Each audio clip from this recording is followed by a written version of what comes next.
Escuela de Arte de Viña del Mar, de la Museo Oficio, que está arriba, cerrando su tercera etapa de retrato, que la pueden pasar a ver después del conversatorio. Agradecerle a las personas que van a exponer, que van a hablar de su esencia y su parte más artística, y nada, dejarlos invitados para la próxima exposición que vamos a hacer. Gracias. Gracias, Javier. Hola, buenas a todos. Como bien dice Javiera, es el cierre de la muestra, donde también nos dieron una buena noticia, porque la muestra se va a extender todo el verano, va a estar hasta el último día de febrero, lo que es bueno, porque sí, la muestra va a perdurar ahí en época festivalera, lo que es interesante, ¿cierto? Un buen público. Sé que, nada, ha sido un poco para retomar, y lo primero que voy a hacer, voy a presentar un poco al panel, por ponerle un nombre, ¿cierto? Aquí a mi izquierda está Nicolás Jackson, es artista visual, profesor de instituciones como el Andrés Bello, la Cámara Lucia, el Arcos, profesor, yo creo, súper, por así decirlo, agudo en el análisis teórico y en la práctica teórica, como también en la parte de práctica. Entonces, es interesante tener acá a Nicolás porque él puede, de alguna manera, enlazar nociones tanto de lo práctico y como el devenir también histórico, sobre todo lo que queremos conversar hoy día, que también un poco el género del retrato en toda su magnitud. A mi derecha, la profesora Paz Castañeda, que es profesora de la Escuela de Bellas Artes, artista visual también, dedicada también muy profundamente a la pintura desde hace mucho tiempo, y también tiene una particular y larga investigación desde lo pictórico y también desde lo académico con el tema del retrato. Y finalmente Renato Órdenes, que también es profesor de la Escuela de Bellas Artes, es el profesor de escultura, también es profesor en la Universidad Alberto Hurtado, taller de volumen o espacio, ¿cierto? Y futuramente de la Escuela de Valparaíso, la Escuela de Arquitectura. Entonces, nada, aparte de ser colegas también y con los cuales también siempre estamos en una comunicación, yo creo, muy directa y abierta de lo que está pasando hoy, yo creo, en el quehacer regional, internacional de las prácticas artísticas. Entonces, un poco para conectar esto, lo primero es hablar, cierto, que esta muestra ha sido, yo creo, una salida un poco más intensa de lo habitual de la Escuela de Bellas Artes de Viña a un espacio, por así decirlo, fuera de Viña también. Ha sido un ejercicio también académico, colgándonos un poco del proyecto Galería Escuela, que es el proyecto del Consejo de la Cultura. Entonces, bueno, a mí un poco yo asumí la labor de conducir este ejercicio, entre ejercicio académico y ejercicio curatorial, y también por lo mismo el criterio fue mirar la escuela desde una mirada más cercana, desde una mirada de alguien que recién llega. Yo solamente llevaba 2 años en la escuela, entonces también me permitía tal vez cierta neutralidad en los criterios, y ya lo habíamos conversado un poco en la charla anterior, pero siempre en las discusiones o en las argumentaciones con profesores y alumnos siempre aparecía como un valor o un concepto o incluso un adjetivo, la noción de oficio como algo en primera línea que caracteriza y le da identidad a la escuela. Entonces, en esa recurrencia, en esa reiteración, un poco, y gracias un poco también como aquí el consejo de la profesora, ¿por qué este ejercicio no le ponemos oficio en ese sentido? Y este concepto nos permitía aglutinar, yo creo, gran parte de las zonas en las que está la escuela y en los procesos de cambio y en los procesos también históricos en las cuales ha estado. La idea del taller, la conexión con el artesanado y las prácticas específicas, y también lo que más fuertemente tal vez ha entrado en el último tiempo en la escuela, que es la posibilidad de una actualización, una posibilidad también de replantearse, también de revisar sus mismos estatutos, que en algún acápite hablaban de que había que mirar obviamente a la región, había que mirar también a una contingencia nacional y por qué no decir la global. Entonces esta muestra un poco está en ese intervalo, o sea, en ese espacio-tiempo. Y nada, lo de hoy día también aprovechamos de abrir específicamente el género del retrato. Anterior estuvimos con paisaje y habíamos abierto con el género, con la naturaleza muerta. Entonces tampoco es casual porque están los invitados aquí, porque cada uno de ellos también, si bien en su obra particular y personal como artistas, trabajan el retrato, a la vez de alguna manera guían procesos que tienen que ver con esta mirada al sujeto, al cuerpo, desde su propia obra y desde la academia en la cual están insertos. Entonces, un poco de eso se trata la conversación hoy día. ¿Cómo podemos, cómo aquello que tú realizas como artista o conectas como artista también, de alguna manera es traspasado también al aula? Entendiendo de que también cuando alguien, sobre todo los estudiantes, por ejemplo, incluso los de primer año de la Escuela de Bellas Artes que están pasando segundo año, ellos se ven en una decisión de tomar una especialidad, que de alguna manera también los puede marcar hacia el devenir de unos próximos 5 años de una práctica artística. Entonces, muchas veces las decisiones pasan también porque alguien como alumno conecta con un profesor, no tanto tal vez desde una dinámica pedagógica, sino tal vez porque también vio en su obra o en su experiencia artística algo que él puede proyectar una afinidad o de algo tal vez que le mueve un poco esa noción de la realidad. Entonces hay una dimensión súper interesante ahí, como de cómo esa doble militancia también en el ser docente y ser artista y tratar un poco de que desde el marco de esta cosa de que es mirar el cuerpo, mirar el sujeto, tiñe la docencia. Así que nada, voy a abrir, parto por la izquierda siempre. Sí, claro. Nico. El bloque intelectual que va allá y el bloque de la manualidad. ¿Tú decís? Sí. No, fue casual. Bueno, gracias por venir. A ver, cuando el Carlos me invitó, dijo que hablara o que presentara algo que tuviera relación, como dijo, con el retrato, siendo pivote de lo que haces como artista y la manera en que planteas la docencia. Y creo que para las dos cosas yo puedo encontrar algo en común sobre lo cual hablar hoy, y que tiene que ver como con la pregunta que me hago yo como artista, yo creo que siempre, y con la pregunta también que de alguna manera ubico o sitúo como objetivo o fin cuando tengo que trabajar con algún estudiante en algo relacionado al arte, ¿ya? Y la pregunta es que, o más bien la proposición, es que yo creo que el artista es alguien que debe recoger su mundo y plasmarlo en el arte, ¿ya? O sea, recoger su mundo para plasmarlo y para hacer lo que tiene que hacer, ¿ya? Entonces cuando yo me planteo desde ahí, que yo creo que es una cosa bastante como ambiciosa y al mismo tiempo como imposible, creo que aparece entonces la pregunta por el mundo, ¿ya? O sea, si yo quiero que este estudiante o yo mismo, si yo quiero recoger el mundo para hacer lo que hago, entonces la pregunta es ¿qué es el mundo? ¿Ya? Y esa, por supuesto, es una pregunta muy compleja, muy difícil, que creo que todavía no se responde y que seguramente nunca se va a responder. Pero no ha habido mucho intento por responderla, ¿ya? Entonces, la pregunta por el mundo, y creo que la pregunta por el mundo, sobre todo hoy, es una cosa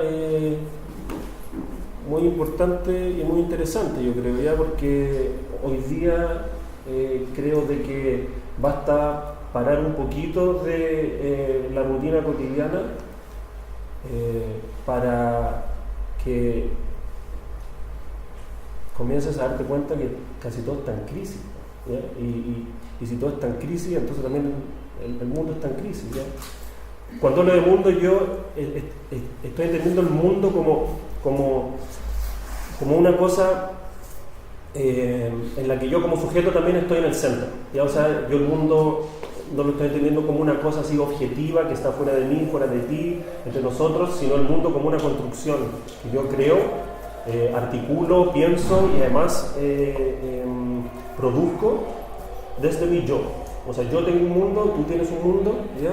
Y nuestros mundos se encuentran de alguna manera, ¿ya? Entonces, cuando digo que yo quiero hacer arte desde mi mundo, cuando yo quiero que el estudiante recoja su mundo, ¿ya?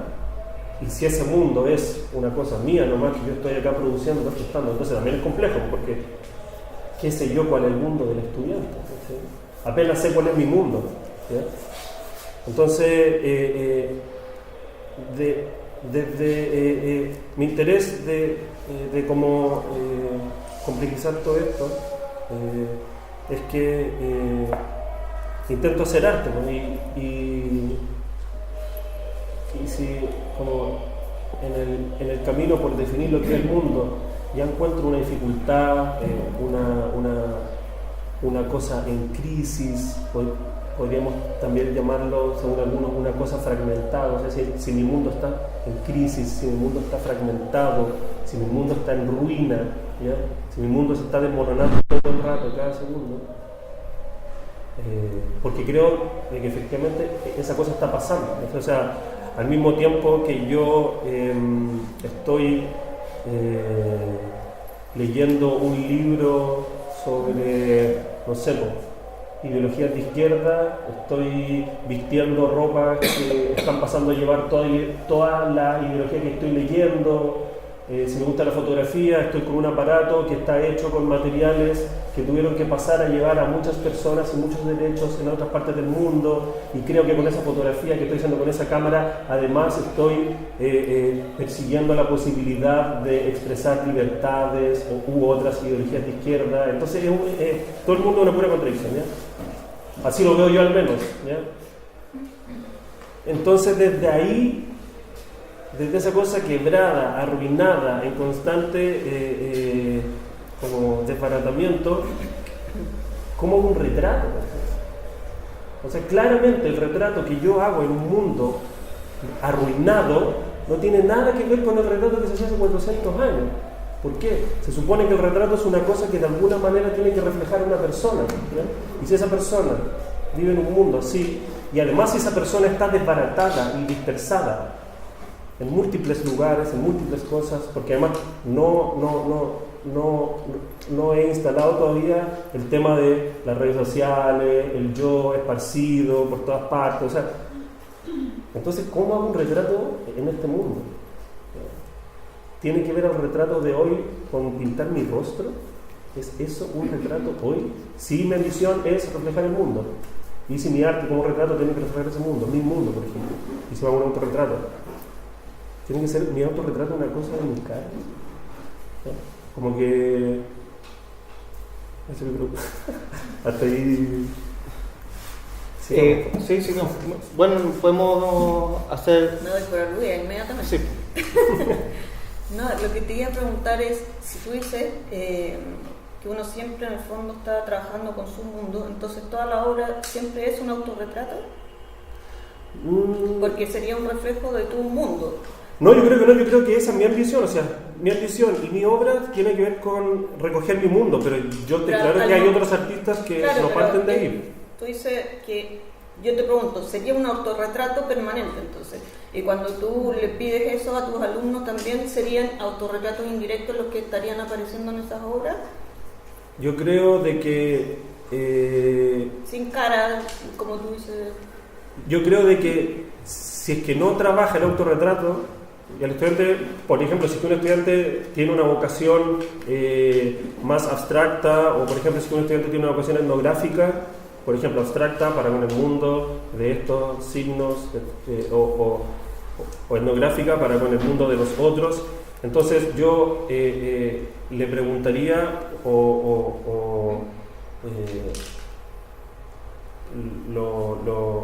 lo conjugaría a que se preguntara si acaso él en su obra no se está metiendo como autorretrato, y si acaso, por ejemplo, en el caso de que tenga como una corriente etnográfica, si acaso, o cuánto de lo que está haciendo él en verdad es él y no el otro. Entonces, o sea, comúnmente es una pregunta que aparece mucho en el taller cuando los estudiantes tienen estas vocaciones como etnográficas, de hablar de otro o de querer como exorcizar símbolos que son símbolos de la opresión, por ejemplo. Entonces ahí yo se le pregunto, o sea, ese símbolo que tú estés poniendo ahí, efectivamente es un símbolo que oprime a otro o es tu símbolo que te oprime a ti, ¿cachai?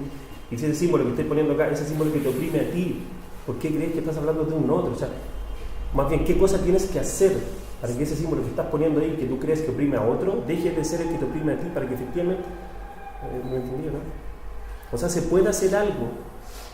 Sí, no, yo iba nomás a la raíz del asunto que me parece que pensar eso como de que inevitablemente todas las obras son autorretratos, me parece como una visión súper romántica del artista, digamos, ¿cierto? En que está esa cosa mediúmnica de que el artista está hablando de sí mismo, pero también está hablando del mundo, ¿cachai? Está siendo como un intérprete, un exégeta, una hermeneuta, ¿cachai? De la realidad inevitablemente, así es como que eso le va a pasar por añadidura. Eso nomás quería como clarificar.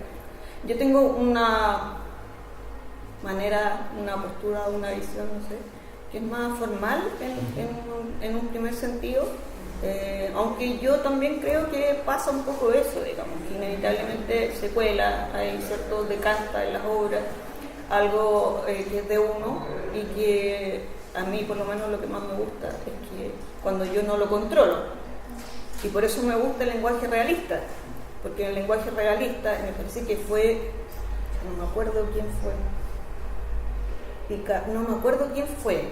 pero no sé si era un futurista, uno de las vanguardias que después de ser muy vanguardista vuelve a la pintura y vuelve a la pintura realista. Y el tipo dice, que lata no acordarme, pero hace la reflexión de eso, que en el realismo es donde se cuela la mayor subjetividad, ¿cachai? Que la gente descarta el realismo porque dice ahí no hay imaginación, ahí no hay subjetividad, ahí no hay expresión.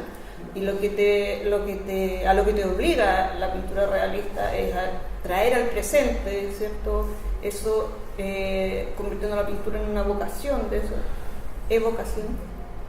Pero aunque uno trate de hacerlo de la manera más objetiva posible, siempre se filtra ahí la subjetividad.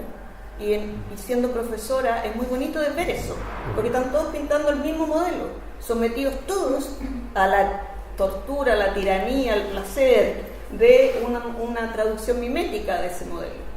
Todos pintan el mismo modelo y sin embargo las pinturas son súper diferentes, no por torpeza, no porque uno sea muy diestro, un genio, ¿cachai? Y el otro sea tonto, palarte, que no le pegue en el absoluto. No, es la subjetividad la que marca la diferencia, ¿cachai? Dos pinturas pueden estar igual de buenas o igual de malas y siempre van a ser distintas en eso. Entonces, desde una primera aproximación, sí, yo soy más formal. A mí me empezó a interesar la pintura de figura humana porque era lo más difícil que había para pintar, desde siempre. O sea, la pintura de retrato, dentro del escalafón de los géneros de la pintura, está en el segundo lugar. Primero está la pintura de historia o de mitología, que incluye la figura humana. Entonces, siempre la figura humana está arriba. ¿Por qué? No solo por una visión antropocéntrica, sino porque es lo más difícil de realizar. Entonces, a poder lograr una carnación donde están todos los colores presentes en una transparencia que los deja estar y los deja ver y los oculta, eso es lo más difícil. Entonces, yo me metí en eso por eso, que era como un criterio formal.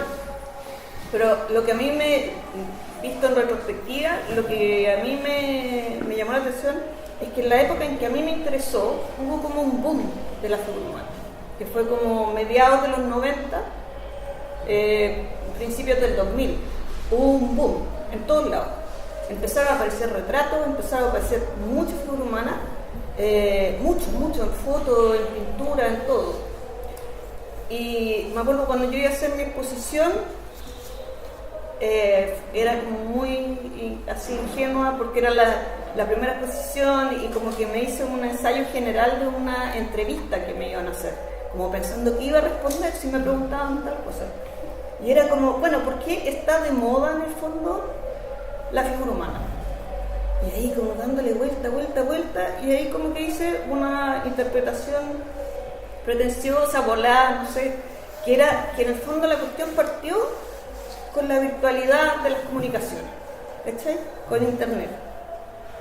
Mediados de los 90 para adelante empiezan los emails, donde tú puedes conversar con alguien que no conoces, que nunca has visto, o con un amigo que está en otro país que no veis.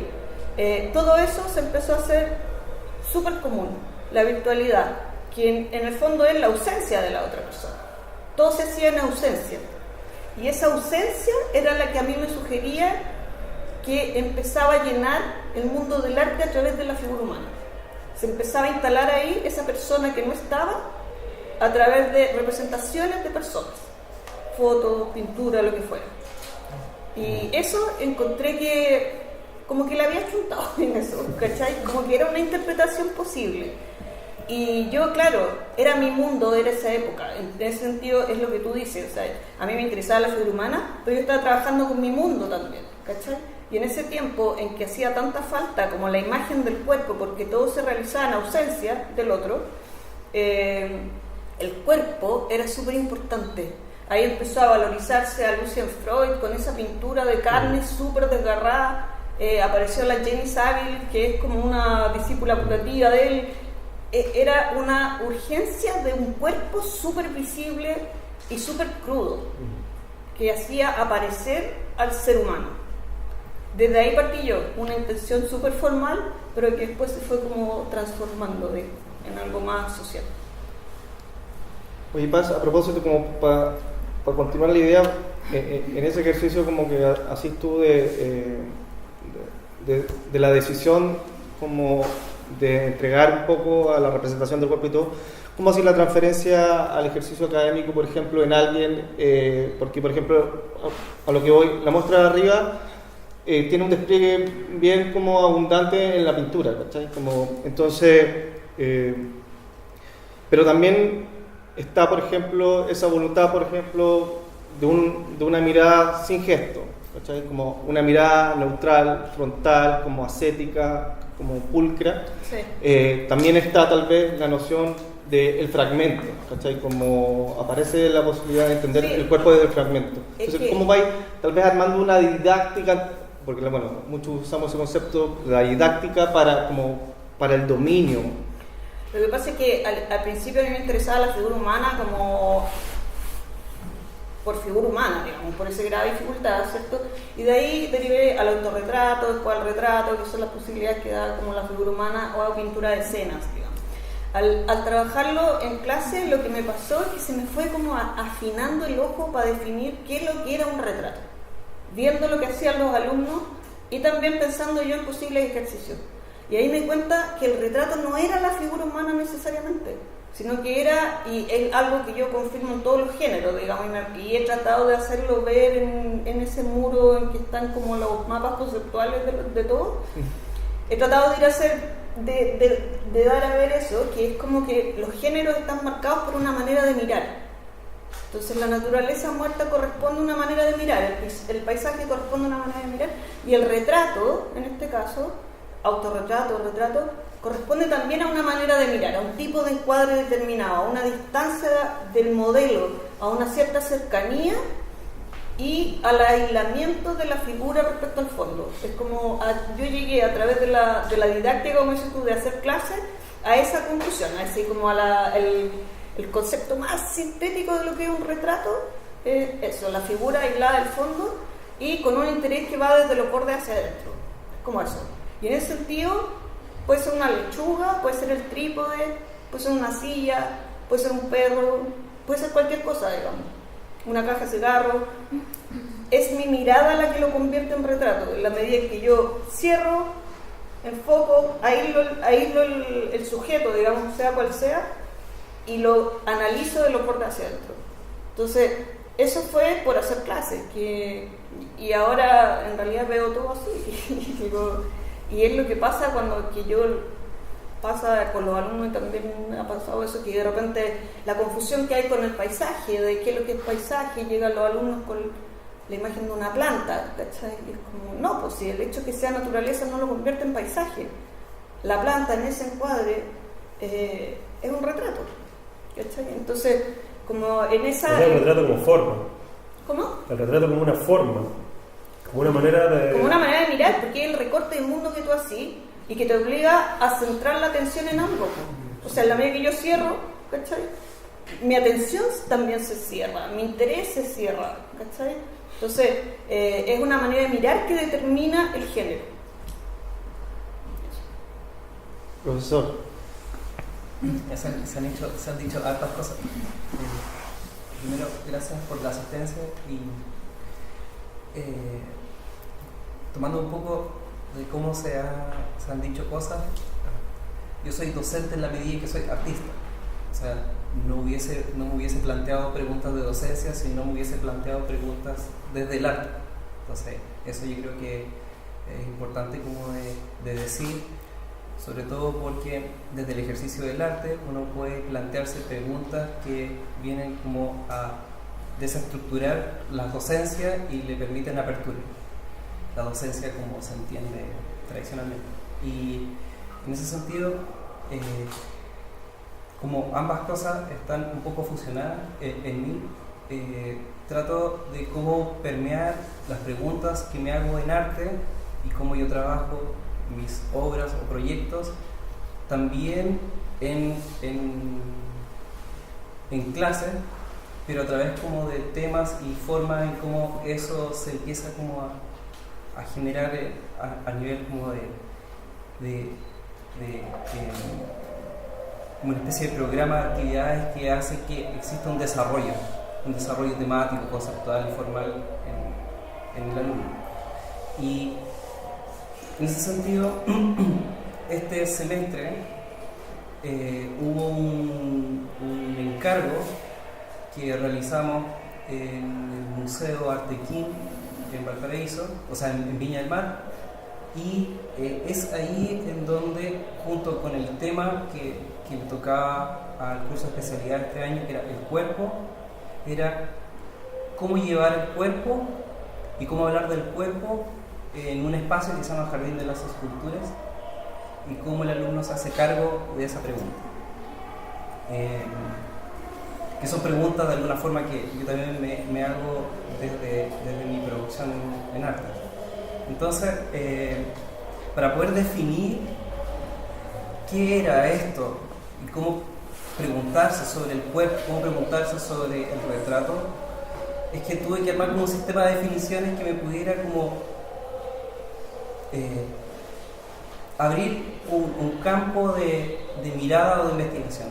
Entonces pude de alguna forma bien como ampliamente definir qué entiendo yo, qué podría entender el grupo curso por retrato, y es cómo decir a través de un X dispositivo de representación o presentación los alcances de mi persona.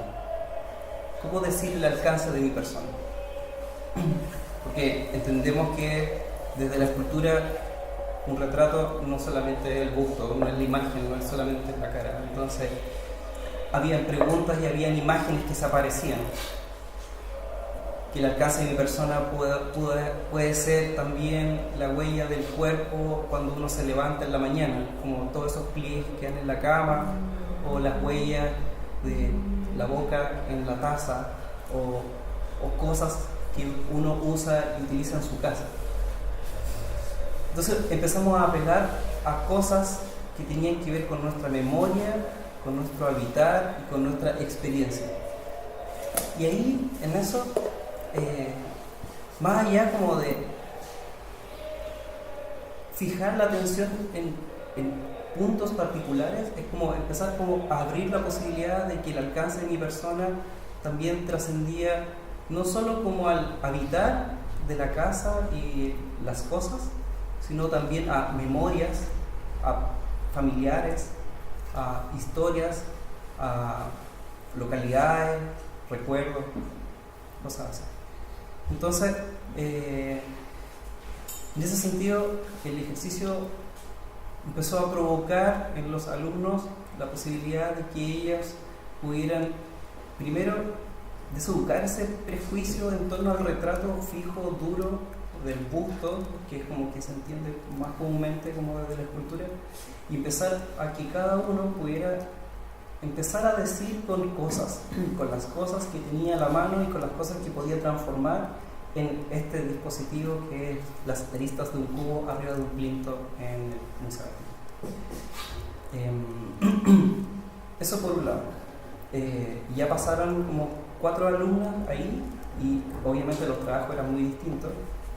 Entonces, las conversaciones también eran muy distintas porque algunos trabajaban desde su memoria, otros trabajaban desde el cuerpo como tema, desde la huella, la ausencia, y empezaron a aparecer temas que quizás antes en el taller de escultura no existían. Sobre todo cuando se entendía una práctica escultórica desde la mímesis, no existe la cotidianidad ahí como tema en el taller. Entonces ya había la posibilidad de que el alumno hablara, como bien lo dice los profesores, como de su mundo, de su cotidianidad y de sus espacios interiores. Que muy bien como que también como que se relaciona a cómo yo entiendo cómo hago mis cosas, que también apelo como a una memoria, que de a poco como que han aparecido imágenes acá en el PowerPoint que preparó el profesor Carlos Silva, como para poder como mostrar, no sé, o parte de un proceso que hice. La última exposición que hice se llamaba El pie en la higuera, era una obra que hice en el Instituto de Arte de la Católica, en una sala Leonidas Emilford, y ahí era como resignificar memorias y esas cosas que se dice o que se dijeron en mi familia en relación a un proceso de sanación mía. Entonces, empezar a ir a esa memoria sensible, estética, o a esos recuerdos, a esas imágenes, y traerlas a objetos,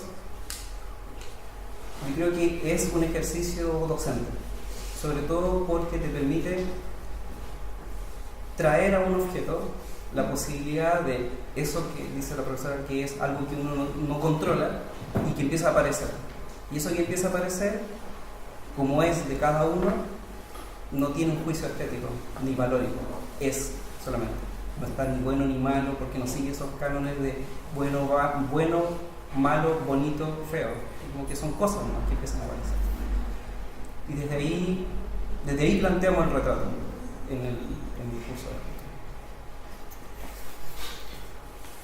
Yo como siempre me hago una pregunta, porque yo en la escuela tengo a cargo un taller que se podría decir multidisciplinar, un taller inicial o inicial proyectado, que es como un taller central donde pueden converger también aquellas disciplinas o zonas o proyectos que se están trabajando en cada especialidad, ya sea la pintura, la escultura, el grabado, la cerámica y el esmalte, que son como las especialidades matrices de la escuela. Entonces yo tengo acá un taller que como que puede juntar todo eso y armar proyectos desde cualquier técnica, siempre también un poco cuestionándome esa idea de cómo entrar en el alumno a problematizar ese yo, y que de repente no tiene por qué ser un argumento forzado, ¿no?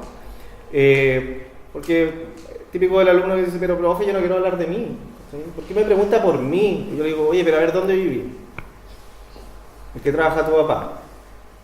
¿En qué zona está? Que bueno, es un método que nosotros aprendimos de Mario Soro, que es como un alma pedagógica también en las artes, pero que tiene que ver con tomar en cuenta en cómo te comprometís con una geografía y con la mochila que traí hasta antes de entrar a la escuela. O sea, como uno como que la escuela es imposible que uno entre como reseteado, como sabéis que yo soy un ente, que me gusta el arte y no desde ahí no voy a hacer vengo a aprender y vengo en foja cero.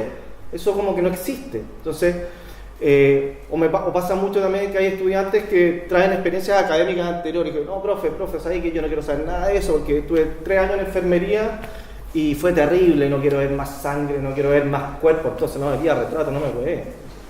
Entonces, ¿cómo uno empieza, cómo es esa articulación de un alumno al yo? Yo también estoy de acuerdo en que no toda obra, obviamente, por el mero hecho de haber autores, es autorretrato, sería como en verdad muy romántico esa mirada.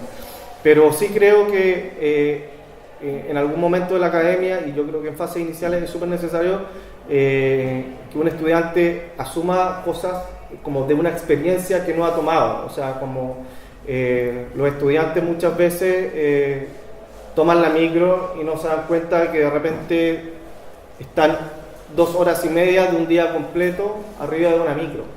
Y estar 2 horas y media arriba de una micro los conecta con un gallo que está al lado, que lo más probable es que nadie va a creer que se le acerque o se le sienta al lado, no sé. O lo más probable es que hay una ventana en esa micro en que tú ves como una ciudad cambia completamente, tal vez desde la ruralidad a la urbanidad más dura. Entonces, cuesta que, y no solo para el retrato también, en cuanto yo creo que a un estudiante hoy en día también, que un encargo o las cosas hagan sentido también por esa dimensión que describía y tú, Paz, que es como el advenimiento de las redes sociales, esa cosa como ya la tecnología como anulación del cuerpo también, es como que en verdad nuestra máxima motricidad es como lo que nos dé la muñeca, ¿cierto? El mouse, el joystick y no sé, entonces como que hay una corporalidad atrofiada. Entonces que un alumno entre como en problemáticas también como que involucren experiencias es súper complejo. Ahora también, y por otro lado también las experiencias tal vez iniciales de la academia en cualquiera de las especialidades, ya sea un curso de dibujo, escultura, pintura, aparte también puede tener un alto componente de frustración, porque generalmente todos esos ejercicios iniciales apelan a la mímesis, ¿cachai?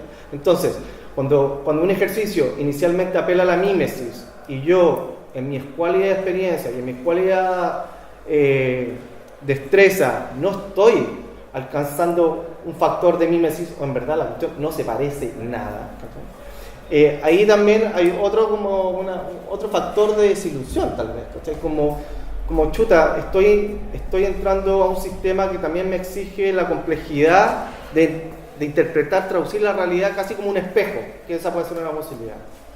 Y ahora, bueno, un poco Renato hablaba de esa posibilidad como de traducir la realidad como una huella. Entonces, a lo que voy, y si no sé si ustedes me pueden como refutar o aportar, ¿qué da como esa condición inicial de lo mimético? Es como... o en verdad nosotros como acarreamos ya esa posta que no tiene el... ¿Qué da en sentido positivo? No, o sea, porque la academia como que no se cuestiona, ¿cachai? Como la academia artística como que debe comenzar en lo mimético, en todo sentido.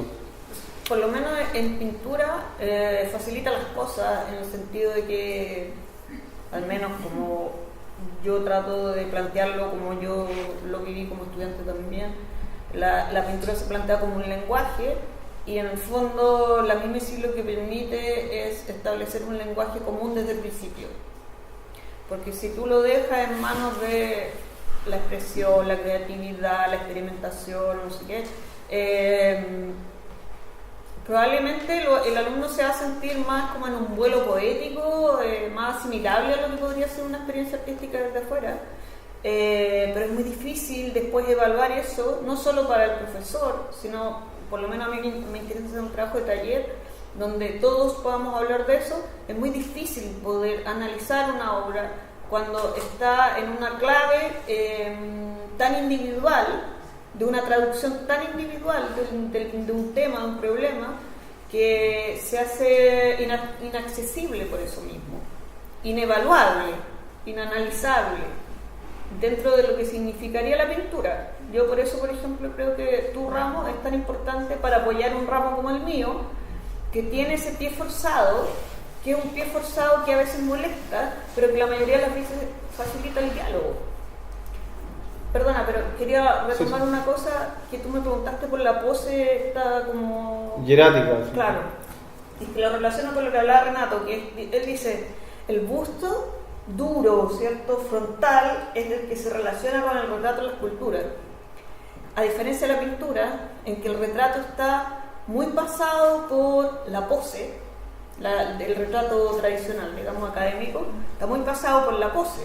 Entonces, esa posición neutral de foto de carné, máxima frontalidad, mirando al espectador, tiene un rendimiento súper bueno, porque al anular la pose, anula toda esa artisticidad que trae el retrato desde antes.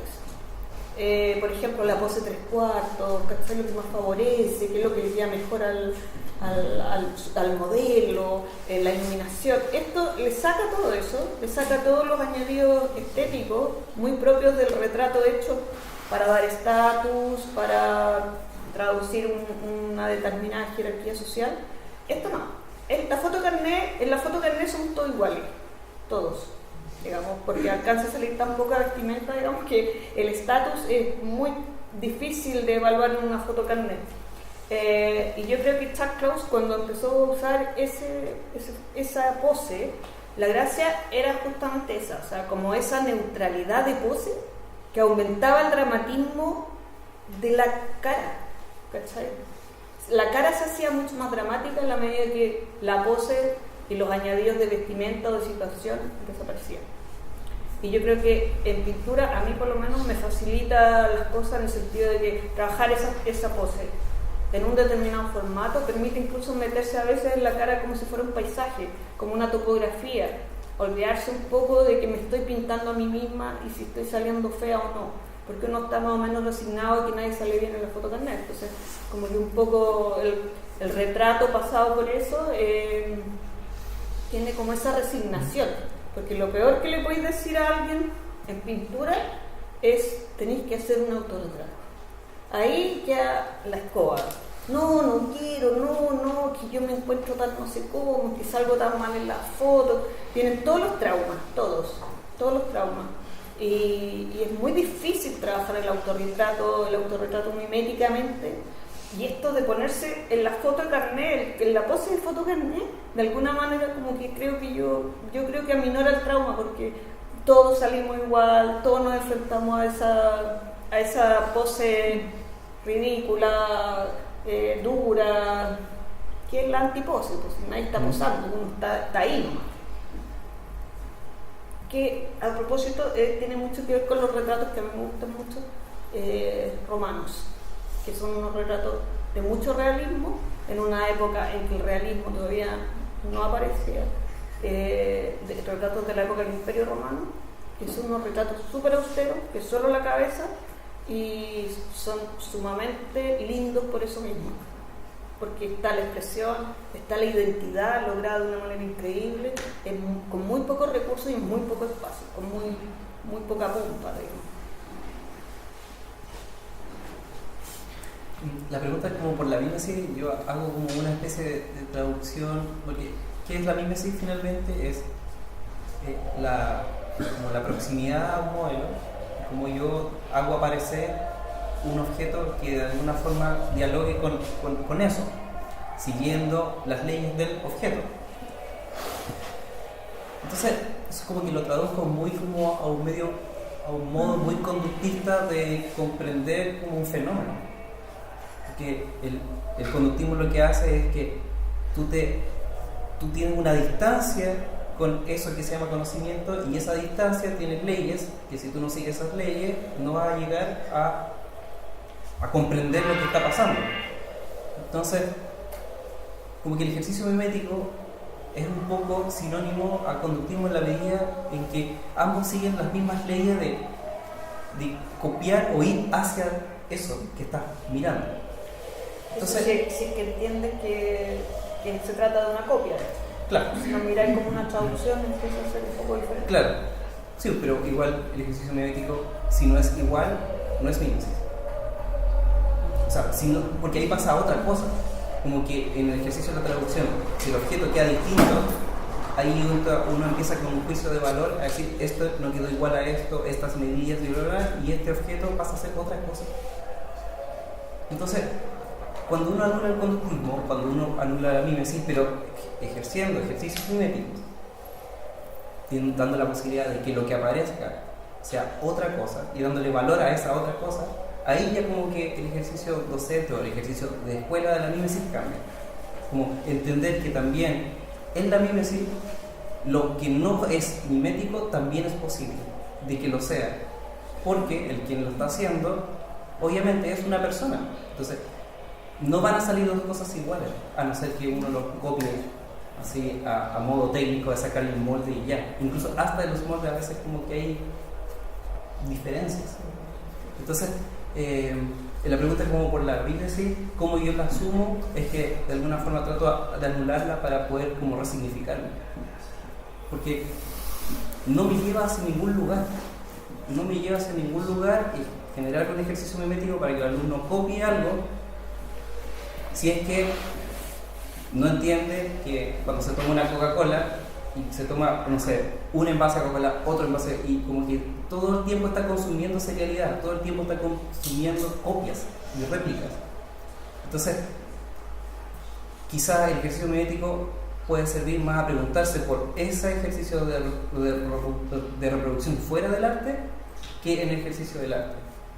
Porque el ejercicio reproductivo fuera del arte es aún más evidente, como la serialización y el consumo de lo reproductivo. Ahí como que la mímesis como que me hace un poco de sentido, como trabajar la reproducción y la copia y la serialización de los objetos. Ahí puede ser, pero en el rostro o en el retrato como que el ejercicio mimético como que no me da mucho sentido. No sé si queda un poco claro. Yo creo de que la pregunta por la mímesis es una pregunta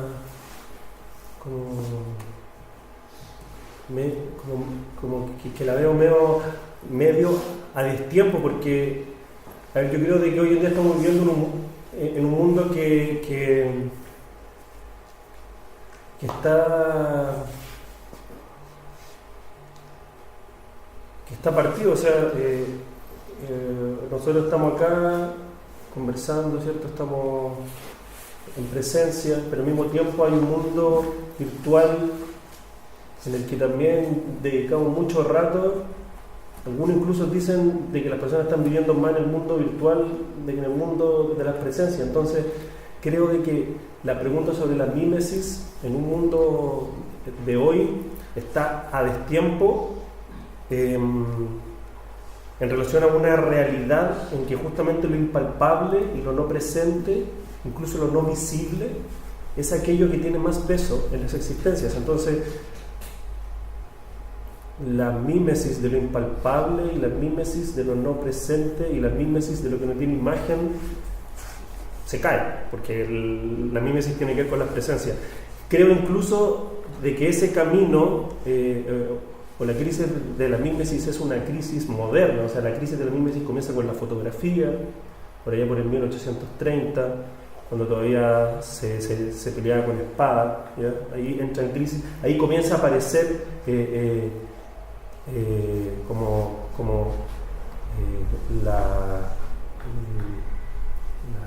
destiempo de alguna manera. Algunos dicen de que la fotografía es el destiempo, o sea, el tiempo se destemporaliza, se desdobla, comienza a aparecer una imagen que ya no tiene que ver con los volúmenes, con la carne, ¿cierto? Ni con la mano. Comienza a aparecer un mundo virtual, y desde que comienza a aparecer la fotografía ya la virtualidad entra en una bola de nieve hasta hoy en día, ¿ya? Y podríamos decir también que de alguna manera los románticos ya de alguna manera le exigían al arte y a la existencia la necesidad de tocar una cosa que no sea la presencia. O sea, los románticos querían que encendiéramos nuestras almas para crear un arte que se encendiera y que de esa única manera fuera capaz de tocar como el fuego de la naturaleza, ¿ya? Como como que ahí lo que importaba ya no era tanto lo que está en presencia, sino una cosa que estaba escondida. De alguna manera, los realistas también, a pesar de que el nombre realismo te puede llevar a una cosa mimética, los realistas lo que querían eran develar condiciones de opresiones materiales. O sea, el realista quería mostrar la vida, quería hablar de la vida, pero el tipo quería develar cosas que estaban escondidas, ¿ya? Fuerzas económicas, políticas, ¿cierto? O sea, darle imagen a los que nunca han tenido imagen tiene que ver con una cosa que está más allá de la imagen. Tiene que ver con el poder que se ha ejercido en la historia de la imagen, que ha hecho que nunca haya aparecido esta imagen, ¿cierto? Y si yo muestro a alguien trabajando o a un empobrecido que nunca se había mostrado en la historia del arte occidental, entonces estoy develando una fuerza que había estado invisible hasta que yo pongo esta imagen en la historia, ¿ya? Y bueno, después de los románticos ya todo se empieza a desgranar, se empiezan a ir los colores por allá, los colores por acá, ¿cierto? Las formas, las figuras, entonces como que es un avance, ¿no? Y yo creo que hoy en día al arte, en un mundo lleno de artistas, lleno de talentos, se le exige más que nunca también de que la obra hable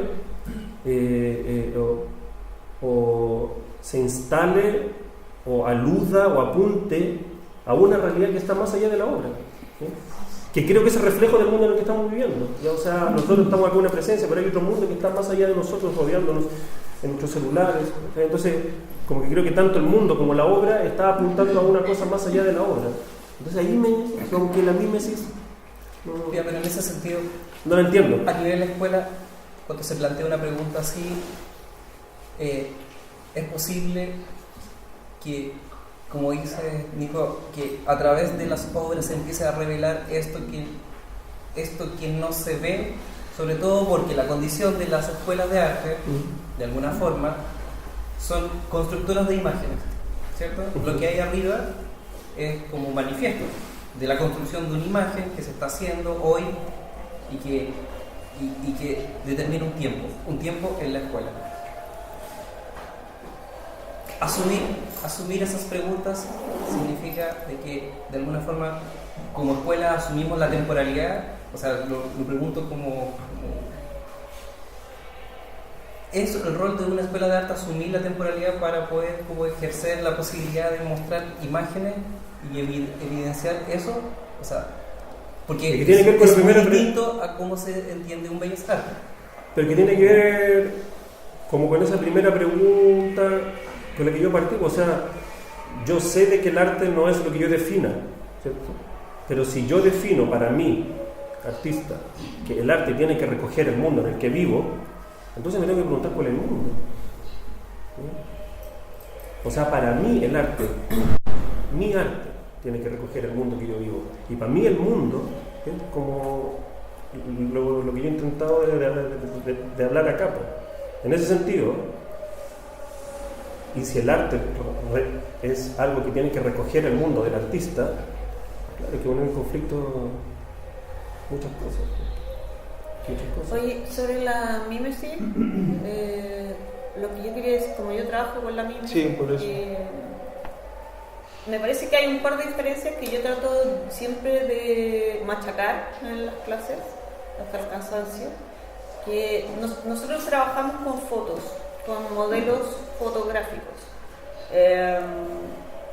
usando la foto como un instrumento, un referente. Los modelos son creados por los alumnos, escogidos por los alumnos, no es cualquier foto, no es la foto más bonita de las vacaciones, es una foto que está pensada para un cierto ejercicio. Y esa foto plantea el tema de la copia, al tiro. Y esa cuestión hay que estarla zanjando permanentemente. Es decir, no estamos copiando la foto, ¿sí o no? No estamos copiando las fotos todo el tiempo. No, es que no quiero hacer esto porque acá en la foto aparece. No estamos copiando las fotos. Estamos creando una imagen. La foto es una referencia que yo voy a traducir a pintura, al lenguaje de la pintura. Y en ese sentido, la foto no manda la pintura, manda la imagen que construye la pintura. Y ahí hay una diferencia que a mí se me hace cada vez más clara entre copiar y traducir. Y por otro lado, hay otra cuestión importante que tiene que ver con la mímesis, que es la similitud y la verosimilitud. El lenguaje mimético pictórico bien hecho, digamos, pensando desde Velázquez hasta buenos pintores realistas de ahora, no son pintores de objetividad fotográfica, que les quede todo igualito a algo. Y ahí se hace patente la diferencia que hay entre similitud y verosimilitud.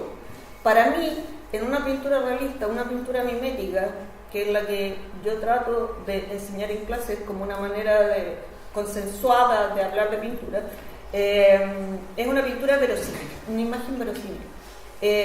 La similitud, que es la primera noción que a uno se le viene a la cabeza cuando habla de mímesis, semejanza, similitud, ¿cierto? Se parece. Es diferente a la verosimilitud, porque la verosimilitud no es solo semejanza.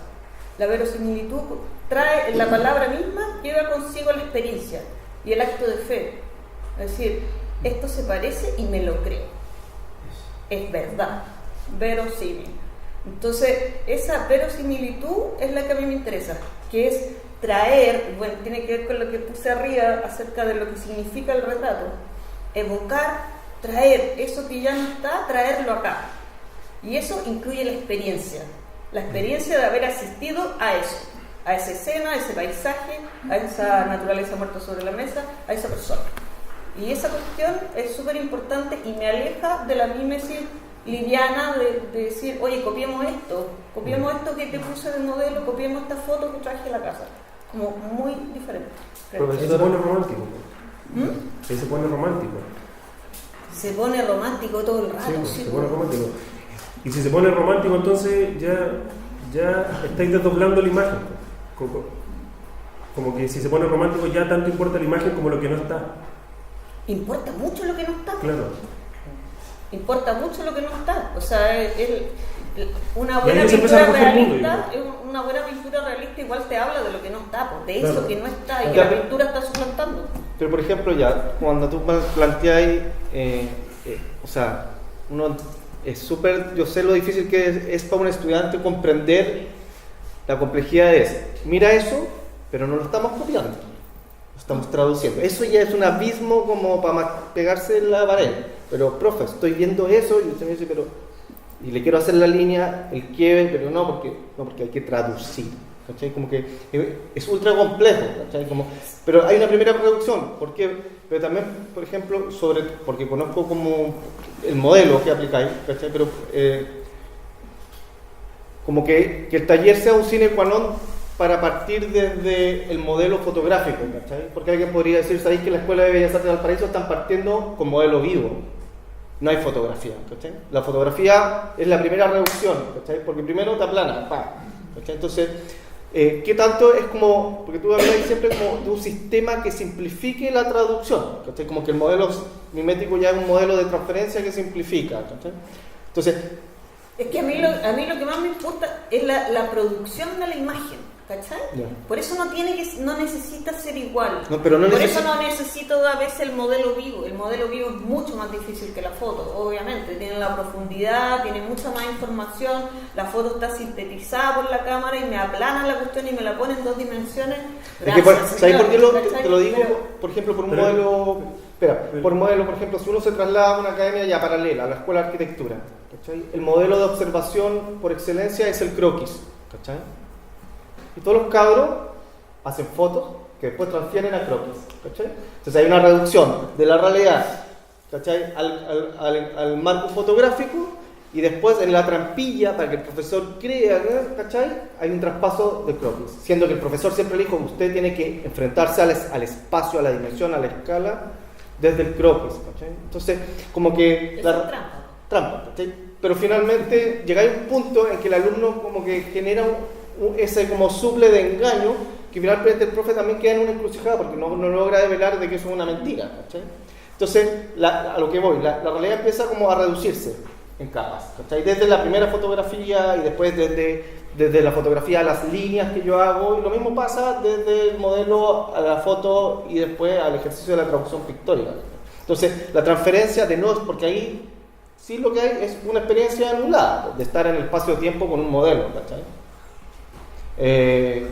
Hay una pérdida, ponte tú, de estar conectado. Hay una pérdida irreparable ya, desde el inicio de la fotografía, porque el inicio de la fotografía lo que hace es hacer descansar al ojo, ¿cachai?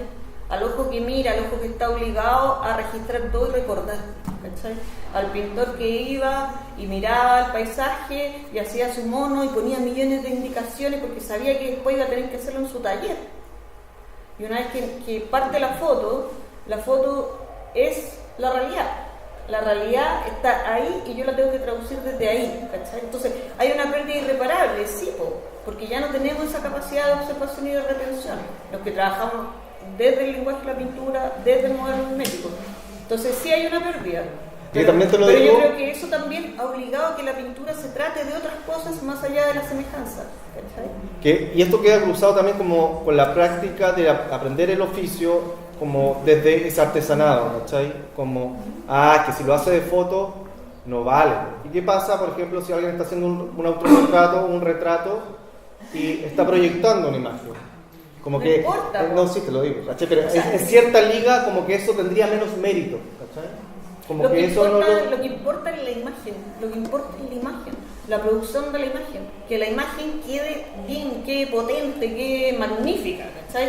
Si para eso necesito que me la dibuje otra persona, ¿cachai? No importa, y así lo hace Jeff Koons y así lo hacen todos, ¿cachai? ¿Por qué? Porque la imagen es la que estoy construyendo. Entonces, como que esa distancia es permanente y hay que estarla revisando todo el tiempo. O sea, estoy copiando la foto, ¡qué fome!, ¿cachai? Por eso, por ejemplo, la mimesis que tú decías, es como la mimesis, si no me queda igual, es que ahí está la referencia y para eso está la historia del arte, afortunadamente, ¿cachai? Que tú decís, oye, Morandi, ¿cachai? Mira Morandi, chuequita, la cuestión mal hecha, los colores medios cochinos, pero qué lindo, ¿cachai? Qué lindo eso, qué bonito retrato de una época, ¿cachai? Entre guerras, la weá para la cagada, inestable, precaria, frágil, todo eso está ahí. Entonces... Sí, eso tiene que ver como con recoger el mundo. Sí, Y lo interesante también es cómo las metodologías, por ejemplo en este caso, una metodología pictórica recoge el mundo, porque claro, o sea, lo que más vemos son fotografías, ¿cierto? Ya, pero entonces la pregunta es, ¿traen fotografías impresas o ven las fotografías de la pantalla? Y ahí también estoy pensando, ¿cuánto mundo queréis recoger? Porque acá, ¿quién imprime fotos? Nadie imprime fotos. Estamos viendo todo el rato las fotos en las pantallas. Entonces, la misma metodología puede comenzar a recoger más mundo, porque ¿cómo se ve la pintura o en tu metodología? ¿Cuál sería la diferencia de que se pintara de una foto impresa o si se pintara de una foto vista en pantalla?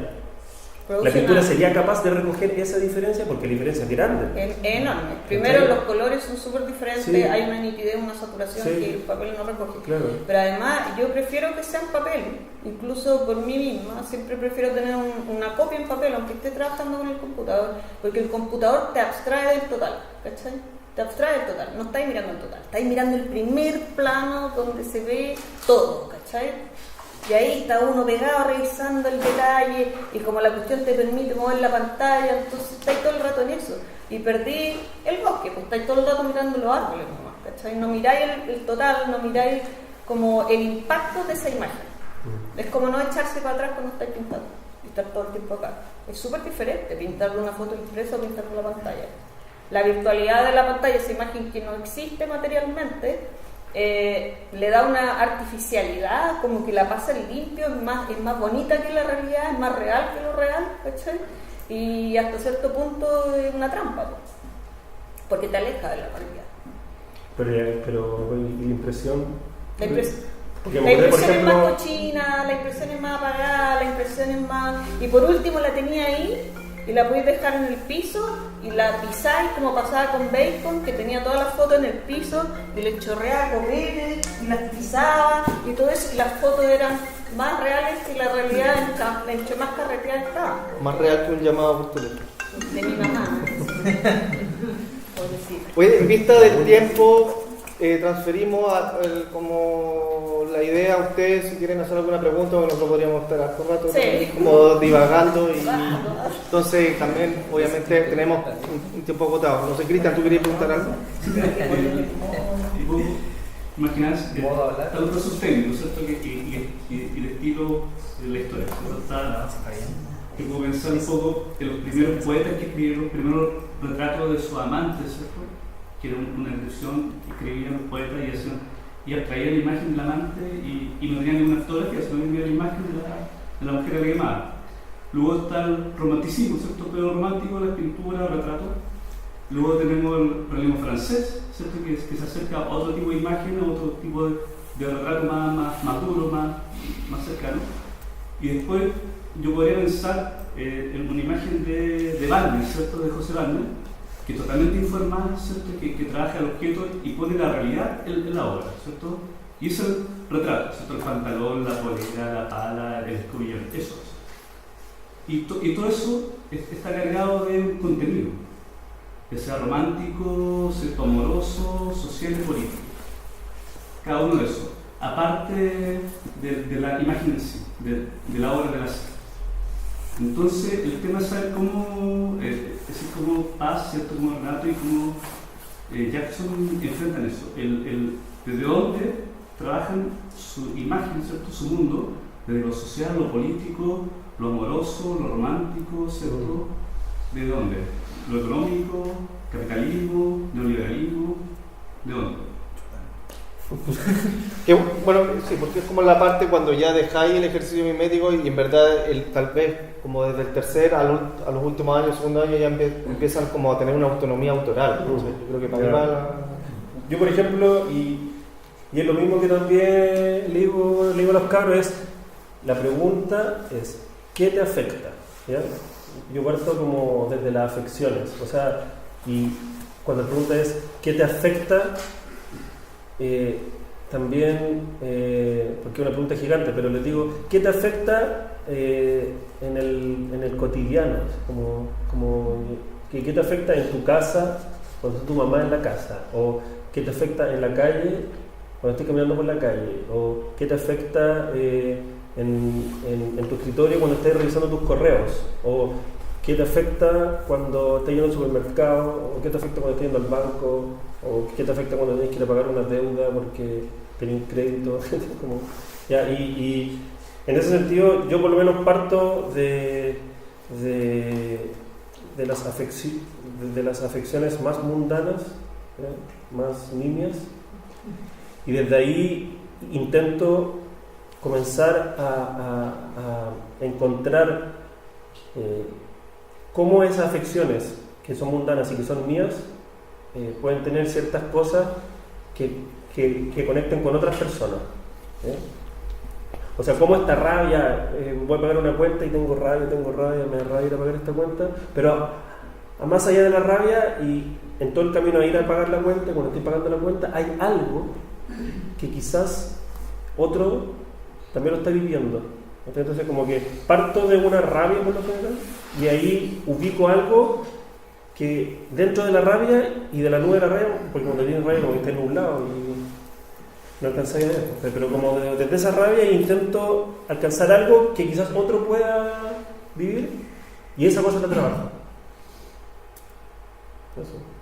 Como por ejemplo, me da rabia tener que gastar tanta plata todo el día, ¿ya? Y encontré, por ejemplo, que una cosa común desde esa rabia son las boletas. Y comencé a trabajar con las boletas, con todas las boletas que tenía todo el día. Y todas las personas tenemos boletas. Entonces, desde la rabia de tener que gastar tanta plata, encuentro algo que todos luego viven. La ISAPRE. Por ejemplo. Entonces, todas las boletas. Así trabajo yo por lo general. Yo parto siempre desde el deseo. Deseo, ganas de hacer algo. Y de verdad yo creo harto en lo que decía Duchamp del coeficiente de arte, o sea, de que en el fondo tú puedes partir de algo súper coherente, que responda a un manifiesto de intereses políticos, sociales, personales, románticos, lo que sea. Y si tú no te desvías ni un milímetro de ese plan, lo que hiciste fue ilustrar con una imagen ese plan que estaba en el papel. Y lo que dice Duchamp es, mientras más te alejes de ese plan, mayor es el coeficiente de arte de una obra. Y yo creo en eso, a pesar de que no todas las veces me resulta, a veces me sale el plan nomás, ¿cachai? Pero a veces me doy cuenta que me desvié, que me salió mal y al final me llevó a otra cosa, ¿cachai? Y es como magia, es como cuando pasa algo malo en el presente y uno lo pasa mal y todo lo demás y después lo miráis para atrás, pasan los años y me decís, oye, qué genial esta cuestión que me haya pasado esta cosa penca porque me llevó a esta otra cuestión que fue extraordinaria, ¿cachai? O sea, el punto de partida puede ser cualquiera, pero siempre que esté cruzado por el deseo, o sea, que sea para mí urgente hacer algo, que realmente me moleste no hacerlo, ¿cachai? Yo no sé de dónde parto porque, no sé, como he hecho tantas cuestiones tan distintas que a veces como que no sé de dónde ubicarme, de dónde miro. Trato de pensar que lo hago desde una experiencia personal, pero lo que dice Jackson es interesante, que hay experiencias comunes. Y las experiencias comunes, por lo menos las que yo puedo compartir, son las que con las personas con las que vivo a diario. Las conversaciones con mis amigos, mi familia, los objetos que me rodean. Yo creo que desde ahí empiezo a hacer mis trabajos. Uso mucho cosas que uso, o cosas que me gustaría usar. Entonces, desde esos objetos que uso a diario, o que usa mi familia a diario, cama, mesa, taza, toallas, ropa, como que desde ahí empiezan a pasar cosas. Como me encanta ver como el orden y el desorden de la casa, o la posibilidad de que en ese desorden ocurra o pueda trasladar ese desorden a otro lugar. Y es como desde condiciones como muy objetuales, y de mi relación con esos objetos. Y obviamente como que mi relación con los objetos dentro de mi casa hablan de un macro mundo también, porque son las cosas que traigo de afuera adentro y son las cosas que saco de afuera hacia afuera. Entonces, pero me gusta tomarle atención a los objetos que están en mi casa y cómo las relaciones personales con mis amigos y familiares empiezan como a tener como densidad en la conversación o en las cosas como cotidianas. Me encantan las cosas cotidianas porque dan la posibilidad de que ocurra algo extraordinario. Porque al elevar, no sé, en un dibujo una cama, y ahí pasa algo así extraño, así como las camas no se elevan, no flotan. Pero es porque he estado todo el tiempo acostándome en mi cama y pensando cosas, ¿no? En esta situación como de apretado, en la almohada, y como con mi polola al lado, y como con mi hija al otro lado de la otra pieza, y como que todo eso que pasa, como al momento de imaginar las relaciones de esos objetos y que cambien, y ahí ya pasaron. Como que me gusta pensar eso, y desde ahí la memoria y la experiencia hacia atrás. Pero siempre con las personas que están más próximas a mí, desde ahí parte. ¿Y tú, Carlos? Sí, también, o sea, me vuelvo a eso de que, o sea, hay dos, trato que haya una brecha menos grande ahora entre mi experiencia como pedagógica y mi experiencia como de artista o plástica, autor. Como generalmente transfiero lo que me interesa como artista a la práctica académica, y tiene que ver un poco también lo que dice Renato, como muy la cotidianidad. Lo cotidiano para mí es fundamental, porque cada vez soy más convencido de que no hay que agarrar un avión ni un transatlántico para encontrar un problema significativo. Me pasaba así en la escuela, como que cuando estudiaba, como que había que tener problemas significativos, ¿cachai? Como que todo tenía que instalar una gran temática relevante, como que en verdad el artista tenía un rol casi heroico. Y después me di cuenta que un poco también lo que dice el Nico, que en verdad lo heroico sería llegar y al fin de mes y pagar la cuenta, ¿cachai?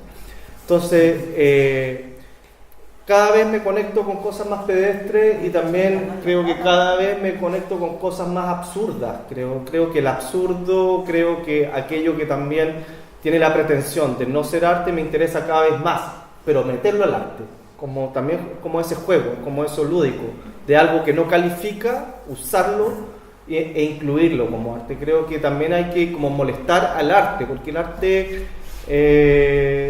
tiene esa cosa como media respingona también, como que en verdad tiene que ser severo, tiene que ser algo un poco como... Tiene que hablar de cosas relevantes, tiene que aportar y construir. Entonces, de repente hace bien molestar, como hacerle bullying también. Creo que por ahí también tengo un convencimiento, como que en verdad no sé si... o sea, acá igual estamos hablando de cosas entre comillas relevantes, pero yo sé que después como... O sea, nos vamos para la casa y mañana otro día y ya, no sé, o sea, como que acá no se está jugando nada, o sea, en verdad, para eso en verdad tal vez, y no sé si en el Congreso en verdad a esta altura se juega algo también relevante, ¿cachai? Como, no sé, está... Cursos del Papa. Sí, porque estamos como en el día, ¿cachai? Estamos y creo que lo cotidiano pedestre puede ser también más perverso que cualquier cosa tal vez aparentemente relevante, ¿cachai? Entonces... creo que ahora estoy más pegado en la escala pequeña, como en la escala micro de las cosas, ¿no? Eso. Fenomenal. Sí. ¿Alguna pregunta más para cerrar? No, se reír.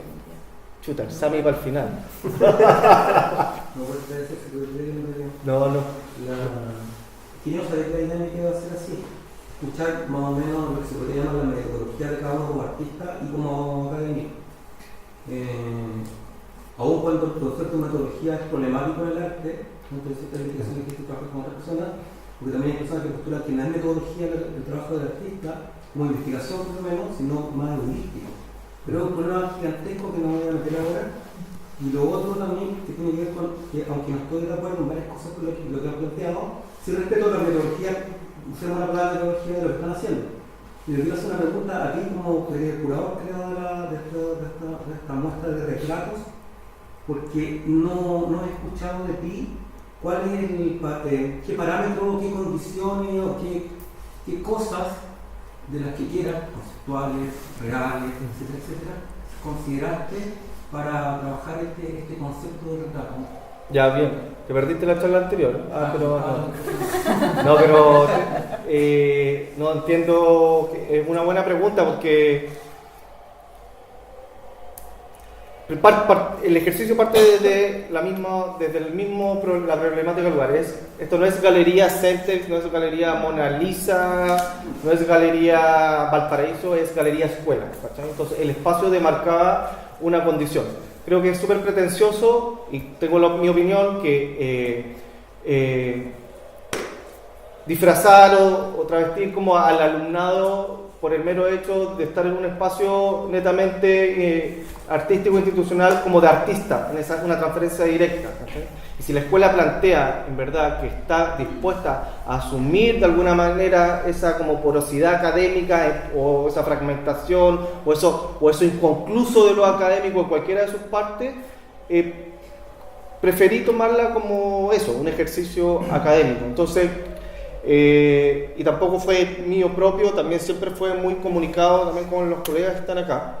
Entonces era como, ¿cómo hacemos ver primero varias capas, ¿cachai? Un estadio de la escuela en su estado actual, ¿cachai? La escuela viene en un periodo de cambio de hace como 3, 4, 5 años, como de cambio entre institucional también y por una condición natural de que han entrado profesores nuevos, han dejado también profesores anteriores y eso demarca una condición de cambio, de alguna, para bien o para mal. Eso no soy yo el que dice eso. Entonces la escuela está como en una transición y por consiguiente las prácticas al interior de los talleres empezaron a entrar en transiciones, o sea, empezaron a aparecer imaginarios que no estaban hace 3, 4, 5 años de partida, o sea, y convicciones con respecto a la formación artística y al arte que no estaban anteriormente. Entonces creo que la muestra un poco, hay de todo eso un poco. Ejercicios de taller que están en una fase previa, que ni siquiera pretenden ser una obra de arte, sino que es un ejercicio así puro y llano. Hay hasta una copia que no está, que puede ser incluso la peor copia de la serie de un grabado, que puede demarcar lo manchado del papel, el accidente de la misma práctica. Y puede haber algo, también puede haber una obra que de alguna manera coquetee con un poco de tecnología que no estaba presente en la época anterior, tal vez, como una práctica, una aproximación al videoarte desde la escuela.